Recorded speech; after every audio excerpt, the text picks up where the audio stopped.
चलिए आज एक ऐतिहासिक पहेली को सुलझाते हैं। आखिर कैसे दर्जनों आपस में लड़ने वाली रियासतें एक साथ आईं और वो राजस्थान बना जिसे आज हम सब जानते हैं। ये कहानी है टकराव की, महत्वाकांक्षा की और आखिरकार एकता की। तो सवाल यही है कि ये सब हुआ कैसे। एक ऐसी धरती जो अपनी अंदरूनी लड़ाइयों के लिए जानी जाती थी, जहां हर रियासत की अपनी अलग पहचान, अपना अलग झंडा था, वो सब एक होकर एक राज्य में कैसे बदल गई। ये नक्शा उस शुरुआती बिखराव की बस एक छोटी सी झलक है। तो इसे समझने के लिए हमें वक्त में थोड़ा पीछे चलना होगा। एकीकरण से पहले राजस्थान नाम की कोई एक जगह थी ही नहीं। ये तो बस रियासतों का एक जमघट था, जहां हर कोई अपनी ताकत और अपना वजूद बचाने के लिए लड़ रहा था। और विडंबना देखिए, अंग्रेजों के आने से काफी पहले इन रियासतों के लिए सबसे बड़ा खतरा कोई बाहरी ताकत नहीं, बल्कि वो खुद थे।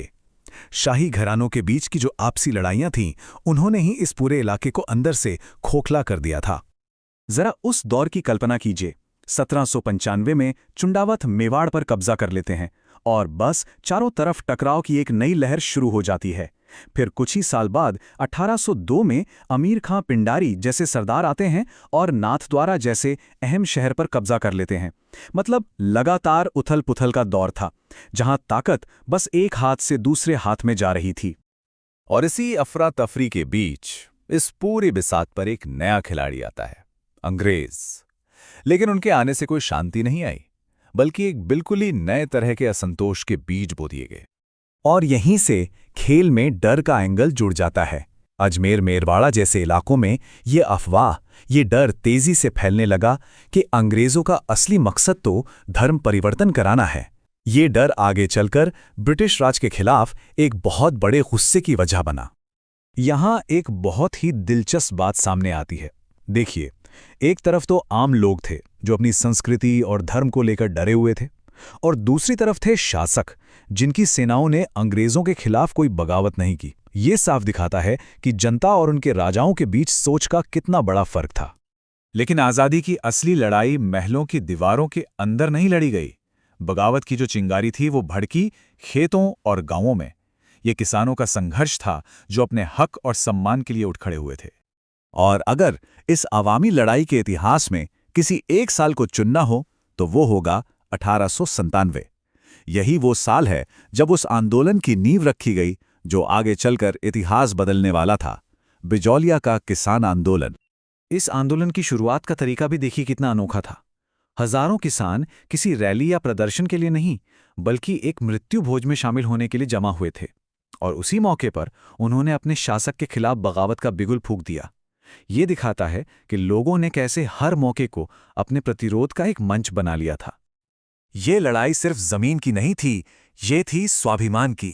ये उन भारी भरकम करों के खिलाफ एक बुलंद आवाज थी जिसने लोगों की कमर तोड़ दी थी। सागरमल गोपा जैसे नायकों ने इस आग को जलाए रखा। और उस दौर की एक कविता की ये लाइन थी, खून से लथपथ काया सब कुछ कह जाती है। ये उन अनगिनत बलिदानों का सबूत है जो लोगों ने दिए।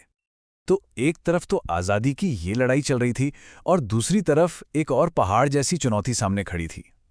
अब हम कहानी के सबसे मुश्किल हिस्से में आ गए हैं, यानी दर्जनों रियासतों को एक धागे में पिरोकर एक राज्य बनाने का लगभग नामुमकिन सा काम।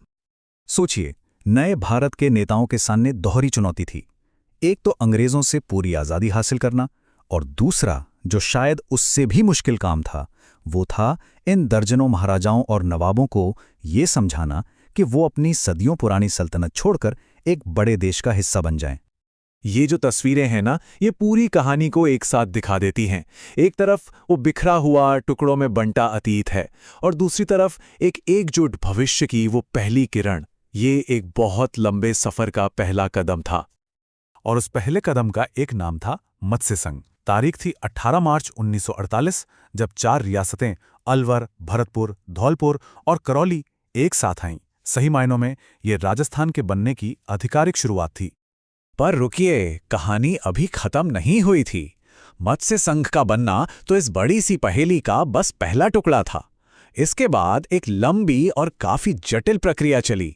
कई और रियासतें जुड़ी, तब जाके वो राजस्थान बना जिसे आज हम जानते हैं।